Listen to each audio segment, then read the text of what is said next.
नाशिकमध्ये लॉजिंग आणि हॉटेल व्यवसायांवर पोलिसांचा धडक छापा. नियमभंग करणाऱ्यांवर कारवाई.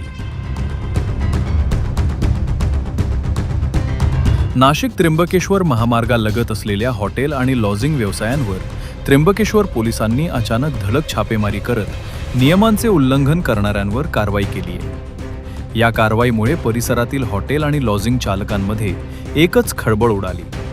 पोलीस निरीक्षक महेश कुलकर्णी यांच्या नेतृत्वाखाली सुमारे 30 ते 40 पोलिसांच्या पथकाने महामार्गावरील विविध हॉटेल आणि लॉजिंगची तपासणी केली. ग्राहकांची ओळखपत्र, नोंदवही आणि इतर आवश्यक नोंदींची पडताळणी करण्यात आली.